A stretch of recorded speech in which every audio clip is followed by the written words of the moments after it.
Welcome to Witch Hunt. I'm Josh Hutchinson. And I'm Sarah Jack. Today we're discussing a topic that might surprise new listeners: the witch hunts, accusations of demonic possession, and other harmful practices in our modern world. While our podcast often focuses on historical witch trials, today we're exploring how similar beliefs and practices are used to justify harming people in the present day. We are honored to have with us Jordan Alexander, Chair of the United Kingdom's National Working Group on Spiritual and Ritual Abuse, which is also known as SARA. Jordan brings years of experience in law enforcement and safeguarding to this critical issue. He'll be sharing insights on the alarming rise of SARA cases in the UK and the challenges in addressing this problem globally. We'll also discuss how media portrayals of witchcraft and possession can perpetuate harmful stereotypes and learn about efforts to combat this form of abuse. This conversation sheds light on a hidden crisis affecting vulnerable individuals in communities around the world. In addition to the UK working group's work on this issue, our nonprofit, In Witch Hunts, is gathering data on SARA in the United States. Witchcraft accusations are just one form of SARA. So let's get right to our conversation and learn what more is involved. It's great to have you today, Jordan. Can you introduce yourself and tell us how you got involved in spiritual and ritual abuse advocacy? And first of all, I want to say a big thank you to all three of you for having me here today. My name is Jordan, and I chair the National Working Group in the United Kingdom on spiritual and ritual abuse, including accusations of witchcraft. How did I get involved in this? About 10, 12 years ago, I was working in the police. I worked in safeguarding pretty much all my career, so about 25 years now. And we had a case referred through to us involving a child who had been taken for a ritual, not further described, but there was a safeguarding concern. And I was a little bit headspun because in the Human Rights Act, which we have here in the UK, Article 9 says anyone can believe in whatever they want to. Similar to your First Amendment, which protects people's religious and spiritual beliefs. So how could I go about safeguarding a child without infringing upon potentially a family's or community's spiritual beliefs? And I was signposted to this working group that existed, and it was a conglomerate of organizations that provided best practice, help, advice, guidance to people like the situation I was in. And it really helped me in terms of approaching that family in a manner that was respectful to their beliefs, while also being able to at least investigate a safeguarding concern. That was handled really successfully. And after that, everything that seemed to have a spiritual and ritual or witchcraft element, I use it in inverted commas, seemed to get signposted through to me, and they became known as Jordan jobs in the police. And I just seemed to have a way of doing them. I understood them. I understood how to approach people without causing offense and disrespect. And I sat in the National Working Group. And then just last year in May, the previous chair stood down and I threw my hat in the ring, so to speak. I chaired a number of different meetings before that, transgender awareness within the police force, other different meetings in terms of LGBTQ awareness. And this is something I've always been really passionate about. Took over as chair last year, and we've taken the working group into a whole new direction in terms of it being significant and substantive, and making a difference, not just in terms of survivors and people who've experienced this type of abuse, but also helping the United Kingdom, including Parliament, national organisations, understand it better, understand that actually it does exist and it's not something to be ignored. How would you define spiritual and ritual abuse? Oh, that's a good question. It's something we've pondered on quite a lot, because you're right, there is no definition for it. There's many people's understanding of it. Some people don't like the term spiritual abuse. A lot of people prefer to use that term. I've heard some people say abuse with a spiritual element. The National Working Group, we developed a definition, and to explain it easy, because it's quite a lengthy definition, it's easy to go a bit ad hoc and just explain it in more layman terms. And it comes in three parts. The first part is where the abuser or the offender has a belief. It could be spiritual, superstitious, traditional, any type of belief really, learned behavior. And it's something where they believe that because of this, what they behold within themselves and is embedded in them, and that they believe then that somebody else is either possessed, or they believe someone is a witch, or that they need help, and they use their beliefs, spiritual beliefs, to justify harming and abusing and sadly even murdering other people. We've had some stated cases in the UK like Victoria Columbier, the Boy in the River, Christy Bamu, Aisha Ali, and more recently in Scotland, a number of children who were abused this way as well. On the other strand, it's where the victim survivor has spiritual beliefs, and the abuser may not share those same beliefs, but knows how to manipulate, groom, or exploit the person to make them do whatever they want. And we see this a lot in trafficking. I've worked in modern slavery, human trafficking for a number of years, and the figures coming through of people saying, actually, this is how I was trafficked. This is how my trafficker controlled me. The trafficking itself may have been sexual exploitation or labor or debt bondage, but the actual controlling mechanism was their spiritual beliefs. And a good example of that is like Santeria. We're seeing a lot of women from Latin America and Cuba being trafficked into the UK for sexual exploitation. These women aren't being kept in houses or dwellings with bars on windows or locks on doors. They're just being kept there with their own beliefs, holding them there, and the abusers know how to manipulate that and make them controlled. And then we have the ritual itself. The ritual is often linked to the belief, spiritual belief itself. And as an example of that might be exorcism. It's a word that a lot of people are familiar with. It's not limited to exorcisms, deliverances, ruqya, and many different forms of removing evil spirits and processes. But the ritual itself is often linked to the abuser's spiritual belief itself. I did say it's quite long. That's the layman term of the version as well. So why is it important for spiritual and ritual abuse to be recognized specifically as a cause?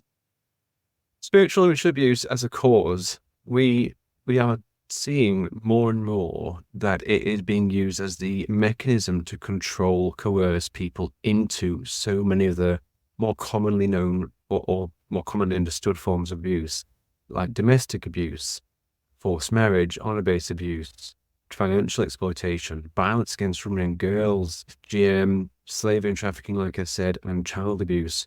And what we're seeing is predominantly where the abusers are using either their beliefs or the victim survivor's beliefs to manipulate, control them into doing something. We had a really famous case recently here in the UK, our second ever prosecution of FGM. And the title in the newspapers was "Woman Takes Child for FGM Over Fear of Being Cursed." And that whole element of being cursed seems to have been ignored. Now, there's no excuse for FGM. It's a horrendous thing that happens to women and girls. But we're not remembering that actually maybe there's a potential that this woman wouldn't have done that had she not been potentially controlled, coerced through her beliefs of this curse or whatever that might be. So that's where the element of control. And for some people like ourselves who haven't grown up in a society or community where spells, hexes, curses are very real and very part of that community's spiritual beliefs, we might just think that's just a load of nonsense. Well, that can't make you do anything, just ignore it. But we have to go back to what I said earlier, respecting other people's beliefs and understanding them and learning about them and seeing how powerful they are. We all have beliefs, and we all have spiritual beliefs, just supernatural beliefs, traditional beliefs, and they're powerful. In fact, just to follow on with that one, actually, I spoke at the Foreign and Commonwealth Office a few months ago on forced marriage, something that I've never experienced, and I dare say I never will. And I went along to the Forced Marriage Annual General Conference, invited to speak about spiritual and ritual abuse. I have never been so nervous in my life. The entire audience was 99% women. And I thought, how can I, as a white British male, talk about something that I've never experienced and never will experience, and how can I get them to understand how spiritual and ritual abuse can be used in forced marriage. And I gave a presentation, and at the end of it, I had such positive feedback that I was actually drawn to tears in a little bit. And then the number of women who have approached me and emailed me privately afterwards, telling me their stories of how from the age of 2 or 3 here in the United Kingdom, they were accused of being a witch, or they were told that they were evil and possessed by evil spirits by their family. They were then subjected to years of child abuse, sometimes sexual abuse by family members, because the justification that they were evil, that meant that they could be abused. At the age of 16, they were then put into a forced marriage as a way of getting them out of the family, a way of that family removing the evil from the household. They were then spent years at the hands of domestic and sexual abuse by their husbands, who had married them knowing that they were being labeled or accused of being a witch or an evil spirit of some sort.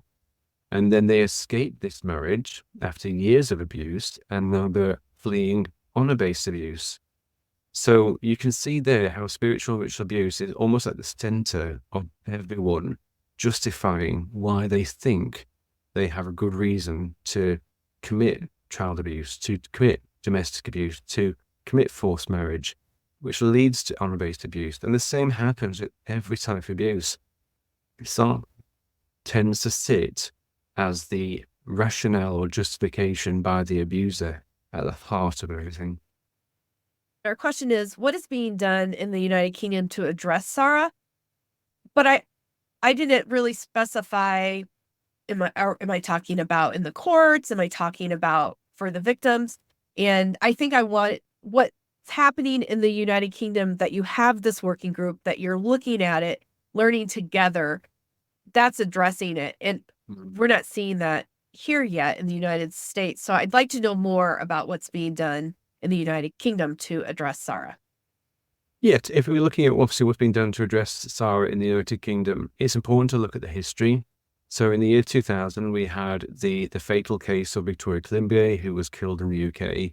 And it was labeled as one of the biggest child abuse investigations of its time. It then became apparent that she had been accused of being a witch, or she'd been branded a witch. I don't like that term. It really gets my back out. Branded. It's awful. But it's a term that the papers used. And the papers then said, well, it's a one-off. This is rare. This would never happen again. This is the United Kingdom. We don't have witchcraft anymore. We got rid of all witchcraft and accusations of witchcraft back in 1735. You know, we sometimes pat ourselves on the back a little bit too easily. And then 6 months later, Adam, or known as the boy in the river, was trafficked into the UK for a ritual sacrifice or multi-murder. And so it wasn't a rare case. And then we've seen more and more and more happen over the years. The National Working Group was created in 2011 by Parliament. And it was brought together to bring people together to help understand that this happens and does go on. It's a real shame, actually, because Parliament kind of bowed out of it very quickly. And I don't know if they thought, well, we've created a group, we've done what we need to do, end of. Because that's not it. Then more needs to be done. It's a great start, but it needed that continuance. The National Working Group has been going since 2011, like I said, and it has brought people together to help learn. But when I took over as chair last year, the feedback I got from members was, it's not significant. You know, we're not doing anything. We're not making a difference out there. Individuals might be doing bits here and there, but we're not doing anything as a group. And I took that on board. And it's one of the reasons why we're now addressing by, first of all, developing a new national action plan, because the current one is dated 2012. So it's 14 years old already now. And some of the terminology in there is not really fit for purpose anymore. But more than that, the National Working Group has grown in just the last year from around 12 organisations that attended. We've now just hit just about 80. And it's phenomenal. I'm approaching different organisations, statutory organisations, charities, academics, and they all say, we see this all the time. Just the other day, I took a meeting with an animal rights organisation and a lovely lady called Maya. And she said in her work, she's seeing animals being used for spiritual and ritual abuse as the purposes of sacrifices and abuse. So we've got another strand here. So we had a meeting with the Wildlife Commission, Border Force, Immigration, Customs, who are seeing animal parts being trafficked into the UK, often for these rituals and these processes that are taking place that are then leading to humans being harmed. So we have another strand there. We have the National Crime Agency involved. We have the National Police Chief Council. We've got NHS England, Royal College of Midwives, Border Force, Immigration. And all of these collection of agencies and so many more are saying, we see this. We didn't really know it was something that was going on. We didn't know a national working group existed. And now they do. You saw yourself last time you came to the meeting. It's an abundance now of collected minds and leadership roles all coming together to say, right, how can we get something out there and get the message clear? We have some barriers and we have some hurdles. There was a recent report from ICSA. So that was the Independent Inquiry into Child Sexual Abuse here in the UK, and that was heard in Parliament. I went to that with a number of survivors who had experienced spiritual and ritual abuse. And I think we were a bit disappointed by the outcome of the report when it said, and I quote here, spiritual and ritual abuse isn't really something that exists, and if it did, it only can affect you emotionally or psychologically. And I was sat at the room and I could see a lot of women, especially in the room, pursing their lips. I don't know if you've seen The Devil Wears Prada, when the Miranda, she's not happy, she purses her lips when she sees a dress that she doesn't like. That face was all around the room, all these women almost biting their tongues, not to scream and saying, hang on a minute, I was raped through spiritual abuse. Are you saying that that didn't happen to me now? But the people who told me they would be financially extorted, having to pay extortionate amounts for exorcisms or rituals, that's not abuse anymore. So what we want to do is turn that page and say, spiritual ritual abuse, accusations of witchcraft, it's real. We should be patting ourselves on the back and saying, yeah, we got rid of it in 1735 through law, because actually we didn't. We just found a way to maybe ignore it and not pay attention to it. So we're seeing massive changes in terms of what organizations are then doing individually. And we want to bring about an amendment in the legislation. So the Serious Crime Act here in the UK covers what's called controlling coercive behaviour. However, it limits it to people in domestic settings. For example, if I give me and you, Sarah, if I was to control or coerce you, because we're not related, we're not intimately related in any way, shape or form, we're not in that domestic setting, there's no crime. I'm not culpable, can't be found culpable of controlling or coercing you. So we want to expand that legislation to include 4 little words, to also include in a position of trust, 5 words even, so that people like spiritual leaders who are controlling people, coercing people, manipulating, grooming and exploiting people, and traffickers can be held accountable for using spiritual and ritual beliefs against. We also then want to go one step further than that. Then we would love to bring spiritual and ritual abuse into being recognised almost like a hate crime. So in the UK, we have racially aggravated assaults and homophobically aggravated. Anything to do with protected characteristics under the Equality Act could be a hate crime. And we'd like spiritual and ritual abuse to be recognised in that as well. So that if I was to manipulate, control, groom, exploit someone or harm someone, and spiritual and ritual abuse was the method or the controlling method, it would be an aggravating factor, which would add an automatic 2 years onto the person's sentence if found guilty. Going further than that, it's just really supposed to bring awareness and understanding. Myself and one of my colleagues, Rachel, were doing a presentation just the other day, and again, so many people when we spoke, saying, oh, this is a real thing. We report this all the time. We record this on our systems all the time, but nothing ever happens about it. No one takes it seriously. There are people taking it seriously, but sadly at the moment we have to navigate to the right people, which is what the National Working Group does. It brings together those partnerships. So if we have a survivor, SARA, come forward and they've reported to the police and the police don't take it seriously or want to recognise it or dismiss it as being a cultural thing, as we hear all the time, and therefore they shouldn't need to get involved. They can come to myself at the National Working Group. We can find the right people in the right places who understand it and can offer the correct support and get that case moving or get that person supported. It's really remarkable what you've been able to do there since 2011 with this working group. And we know you also engage with people from other nations who are working to address this problem there. What else needs to be done in a global sense to address SARA? Wow, that's the $1 million question, Josh, because that's a really difficult one. I got this question just the other day, actually, and someone said, if you could change everything on a global scale, how would that work? And I said, we can't. We have got to respect every community, every society, every country has its own spiritual beliefs and traditional ways of doing things. The only way you could eliminate spiritual and ritual abuse globally is if no one believed in anything ever again.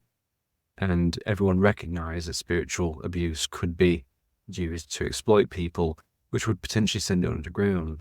And that's not what we want, because spirituality, traditions, superstitions, they're good for us. They make us who we are. They make us our personalities. They give us our makeup of our attitude and how we behave and how we react to things. And they give us positivity, hope. You look at some superstitions. I don't know if you have these in the United States, but in the UK, if you see a magpie, the two magpies, flying by each other, it brings good luck. And it's nice. It gives you like, oh, I'm going to have a good day.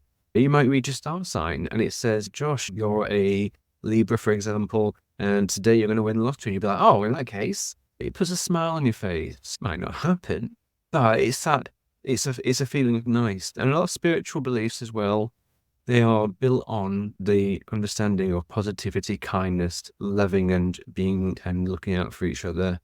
It's just a shame there are some people in the world that take our spiritual beliefs, turn them around, twist them up, growing them out, and make them something that they're not. And it's all down to their interpretation. But you can't change people's way of interpreting things, otherwise we're controlling them, and then we're no good as the abuser in the first place. If there were national working groups and national action plans to be developed, they would need to be country specific, maybe even community specific within countries. And then, so each nation basically needs to forge its own path. Absolutely. And this is a really good point you just touched on there, Josh. Last year, we changed the name of the National Working Group from Abuse Linked to Witchcraft and Spirit Possession Accusation. And the reason we changed it was because in the United Kingdom, like in America with your First Amendment, the term witch means something very different to what it might mean in African countries or Southeast Asian countries or Latin American countries, where a lot of the time the term witch is something to be feared and to not embrace. In the United Kingdom, people who identify as witches, Wicca, White Witch, pagan, etc., it's a protected spirituality. It's a protected characteristic under our Equalities Act 2010 and also the Human Rights Act, Article 9. So using the term abuse linked to witchcraft, we found we were getting a lot of complaints. One of the deputy chairs from the group did a speech at the Violence Against Women and Girls Conference, and she reported back to me saying, had complaints.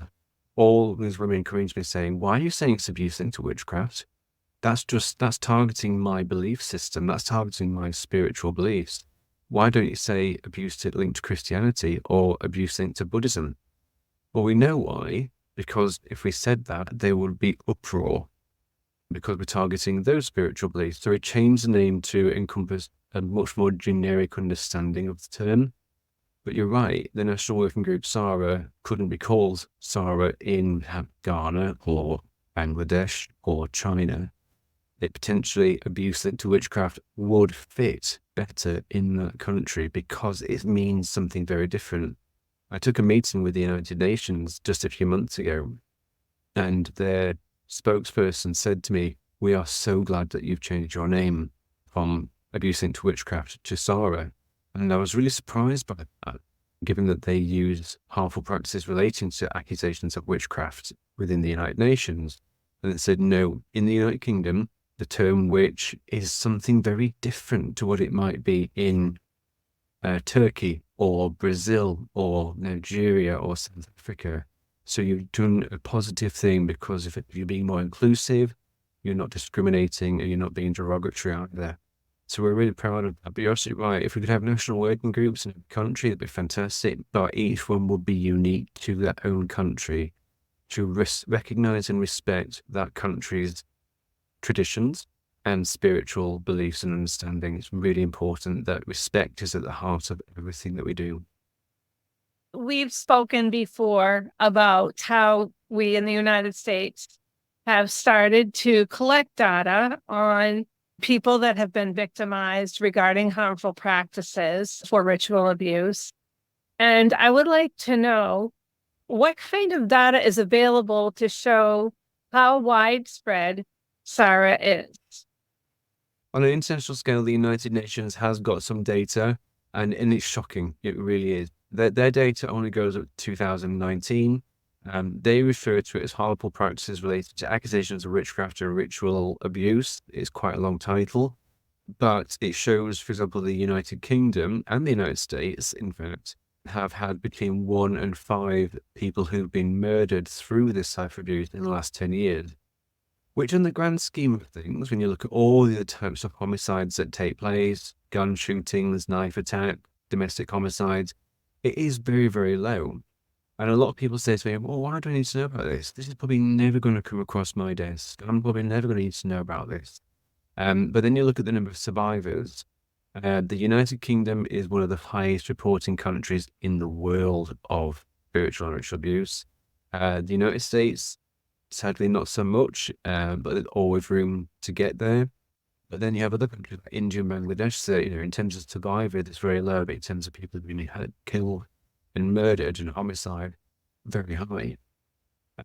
So that's what we have on a global scale. In terms of our national figures, Children's Services in the United Kingdom and the Department of Education started to record data regarding spiritual and ritual abuse back in 2016.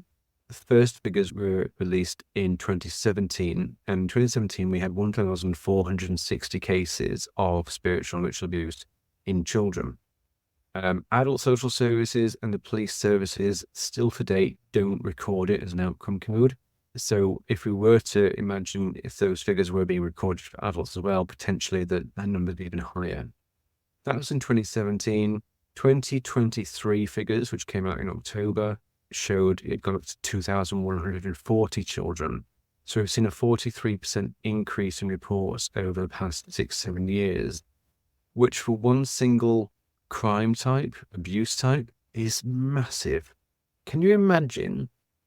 You've got the general election going on over there as well, haven't you, with Trump and Biden?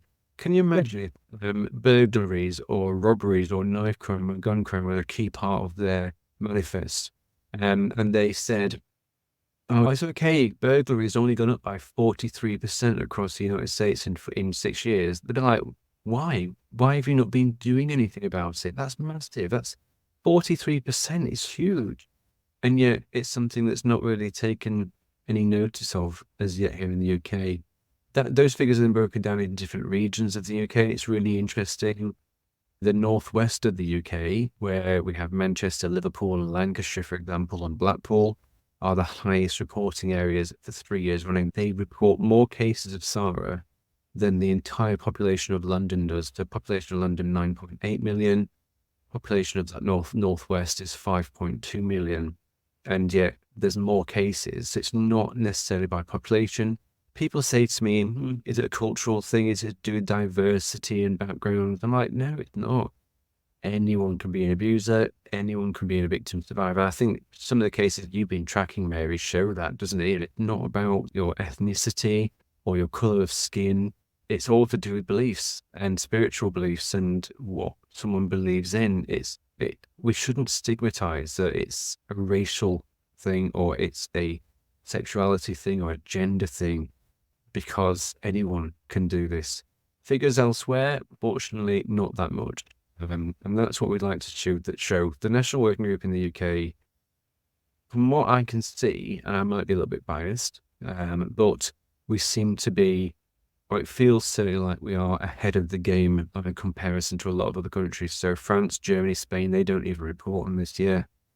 And it would be foolish to think that countries that are literally a few miles away, it's not happening in. It's almost like saying, well, if you cross the ferry and go to France, spiritual abuse doesn't exist. We know that doesn't happen. It's like saying that in Texas it happened, in Arizona it doesn't. It's just not. It's unrealistic. But yeah, watch this space. I think next year, when we get some more data through, we'll be seeing a lot different figures in terms of an increase. But I always say that's good. The more figures data that we see being reported, it means people are reporting it to start with. And it means that they're seeing that it is a safeguarding issue, and then it is something to be aware of. Throw the question back at you then, Mary. What would you like to see changed in America, in the United States, in terms of recording, and where would you think that those recording data would come from? Because obviously the United States is a very different makeup to what the United Kingdom is. That's a great question. I would like to see recognition, first of all, that it actually happens. We have been very blessed to talk to a retired New Hampshire State Supreme Court Justice where I live, and she was so helpful as to how to go about to get information. It's like sometimes when I'm talking to other lawyers or some people in that field, they look at me like, I didn't realize that this was still going on in the United States today. And when you try to liken it to what's going on today, especially in terms of the demonic possession, because the parents or the spouse of the person that is being victimized believes that there is something inside that person, a spirit inside that person that is evil, and try to equate that to what happened back in Salem in 1692 and look at the parallels and how we need to recognize that it's somewhat different, but it still goes on today. Does that answer your question? It does, and I think you're absolutely right there, Mary, because I don't know how you feel. It makes me a little bit annoyed when people say, oh, it still goes on, because they're acknowledging that it's not something new. When we started learning about female genital mutilation nearly 10 years ago, and that hit the press and the media, that this is a horrific practice, it's horrible what happens to women and girls, and everyone was, oh, we've never heard of this before. And genuinely, a lot of people had never heard that even took place. But spiritual and ritual abuse, accusations of witchcraft have been around for hundreds of years. And so when people say, oh, it still goes on, it's like, yeah, it does. And it's like, how could you not be aware? How can you not see that it still goes on? Especially when we look at like the TV and media. No, listen, I'm a huge horror film fan. I love the thrill of being scared. But equally, I think they've got a lot to answer for in terms of how they portray a lot of things. Witches have green skin and pointy hats, and they're all hideous to look at, apparently, even in cartoons. And then we look at horror films like The Exorcist or Insidious or The Pope's Exorcist, which came out just last year involving Russell Crowe. And I hear from faith organizations in the National Working Group, and they tell me, people come to us. We've had a huge increase in people, adults with capacity who can consent, by the way, not people being taken against their will, who come to us and said, I believe I'm possessed. And they say, okay, talk to us. What makes you think this? I watched this film last night with Russell Crowe and he was exorcising demons from people's bodies. And I can relate to that, so it must be happening to me. Or I watched something that involves witches and I think my wife's a witch now. I think TV, film, media, it's got a lot to answer for. I was watching, of all things, RuPaul's Drag Race just last week. Just lighten the spirit a bit. And there was a task on there for 2 drag queens to try and sell a house in Salem. Oh. Yeah, so they had to try and sell this property. It was part of the gimmick. And I don't think any offense was meant by it, but it was so stereotypical. So the drag queens dressed up in all black, looking hideous, talking about death and exorcism and cauldrons and all the stuff that you stereotypically associate with Salem, and how you could hold devil's meetings in the basement. And I was just like, I think because of my background and understanding, I was thinking, you're just encouraging it. Children and young adults and people are watching these TV shows and thinking, oh, that's normal then. We can go around and accuse people of being a witch because they're making it funny on that TV show. And we've got laws that say you can't accuse someone of being a witch, but they just get ignored. Yeah. Exactly. Did a bit of a pitch there for RuPaul's Drag Race story. That's good. I did watch it and I think I've got to mention this to Sarah, Josh, and Mary this week. Not in the podcast, just got to mention it to you because I thought it just goes to show you we're going backward, we're not going forwards. The United States does not have laws right now where you can be punished or convicted for accusing somebody of being in league with the devil or a witch or however we want to term this. I didn't realize that. I thought the First Amendment would effectively cover that within its interpretation of religious freedom and freedom of thought and conscience. But again, that shows just my interpretation of it compared to potentially what it is factually and what the people's interpretation might be as well. Yeah. Yeah. There's not a law to say that you can't accuse someone of being possessed by a demon. It's your religious belief to believe that they're possessed by a demon. So that's your freedom. Equally then, Josh, is that not abusive? Because that means that, for example, sorry, Sarah, I'm going to use you as an example. Sarah could say, Josh, I think you're possessed by a demon.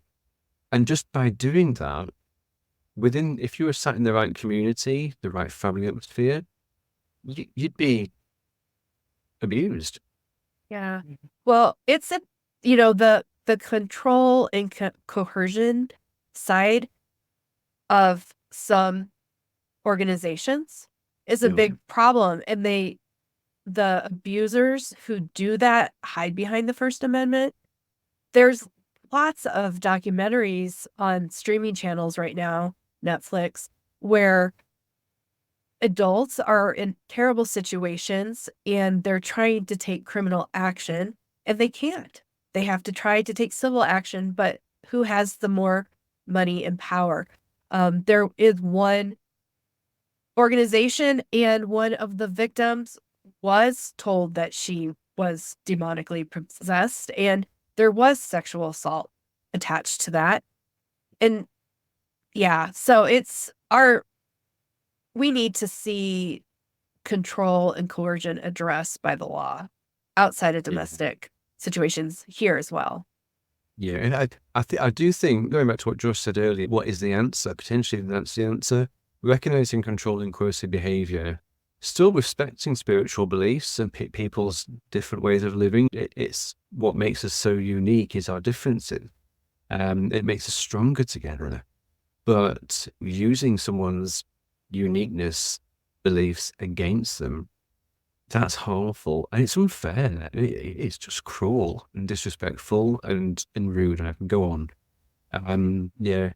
You mentioned something this then, Sarah, which I do actually want to touch on, because I get asked all the time, what do you think of the parents who are taking their children for these rituals, for these exorcisms, for these deliverances of sorts? And I always took the question back saying, well, tell me what you think. And they're always horrible. It's I can't believe parents would do this. And I say, well, just stop and think. We live in a world where cost of living crisis has been going on, increasing prices, low wages, etc. Our statutory agencies are in crisis point with no resources and no money, especially in the UK, the NHS. We have mental health services at breaking point. So if you have a child potentially who, for example, has ADHD or autism, and you're waiting, you do a referral to social services, you go to school, you say, look, I think my child might be autistic or have ADHD, can we help them? I'm talking from experience here with a friend of mine where she was told, oh, it's just a phase, he'll grow out of it. And for nearly 10 years, she struggled so much being told by GPs, children's services, doctors, schools, it's just a phase, he'll grow out of it. And she knew as a mother that something more needed to be done to help him. And he wasn't diagnosed till 11. Now, in that sort of 10-year period when she knew something needed to be done more, she felt ignored. She felt left alone by all these agencies that are then to be their supporters. And her son was lovely. He's lovely. He's beautiful. But when he did, I don't think it's the right term, when he lost control of his emotions, perhaps, or didn't understand things that were going on, or couldn't put things into a certain order with the way his brain and emotions wanted them to be, he would lose control and he would hit her. And this was when he was like 5 or 6, and she used to come to my house with a black eye and cuts in her arm. And everything, oh my goodness, what happened to you? She went, well, he's had an episode, she would call it, and I've had to lock myself away and hide in my room. Would you come to my house to just get some rest? So imagine what it must be like for some parents who don't even know what autism is, never heard of it, don't know what ADHD is, don't know what different disabilities, mental health conditions are, and their child is behaving in a way that you or I might recognize quite easily. And they're being told by all these such agencies, there's nothing wrong with your child, it's a phase. And after years, you're at the point of desperation. And so someone comes knocking on your door and says, oh, I have a magical cure for your child. Just make them drink this, but give me $10,000 first. My friend said, if someone came and knocked at my door, Jordan, at the exact right time, Trent, I'd be very tempted. Trent, I don't think I'd do it. But Trent, I have been in such situations, I would be so desperate to get help from my son that I would try anything because no one else is listening. So it's important to remember that some of the parents, not all of them, but a lot of the parents who are trying to do something to help their child, they're doing it out of desperation. They're not necessarily doing it because they want to abuse their child or harm their child. No one else is there to listen. Would you be able to speak to us about the event the National Working Group is having in November? Yes. Oh, thank you. I'm so excited about this. Thank you so much, Josh. So you talked about obviously the work the National Working Group is doing to expand awareness and understanding and to make it more significant. So we are hosting an event in the United Kingdom in Manchester in November 2024. And that is going to be called our Survivor Stories Conference. And before I go any further, I'd say a huge thank you to the multiple survivors of spiritual and ritual abuse who have agreed to come and tell their stories, because that's what it's about. I did a conference recently with one of the survivors, and she was on for 10 minutes after I spoke, and she stole the show. And not because of anything other than her story captivated people. It's all very well and good going to the conferences and listening to professionals say about all this research here and all that data there and all the work that we're doing. But having actual people who've experienced it, lived it, and survived it, and who are strong enough to tell their story, it sings 1,000 academics. It tells the story of 1,000 professionals, and it's so much more powerful. So the conference is about them and their stories. We've got 8 different survivors so far coming to tell their stories, one being put into forced marriage. We have the story from Ben, who was beaten and flogged in a church in the UK for 10 years for having a rogue spirit living in him. We have another lady who was trafficked into the UK from the Caribbean through black magic. Many different stories, along with the leading professionals who are coming to talk, including the United Nations actually as well. So it's looking to be a great event. If what me and Rachel did the week where she spoke as just one survivor and has the audience captivated, the impact this will have with all of these survivors sharing their stories from different aspects will open the door, and it will turn around and say to those people who did the X report who said spiritual and ritual abuse isn't really a thing. We want to turn around collectively and say, yes, it is. And here are the people who've experienced it. Now try and say it doesn't exist. Mary Louise Bingham is back with A Minute with Mary. Clater Barrows allegedly said that his 8-year-old daughter, SARA, had 2 personalities, and more chilling, that she was a demon.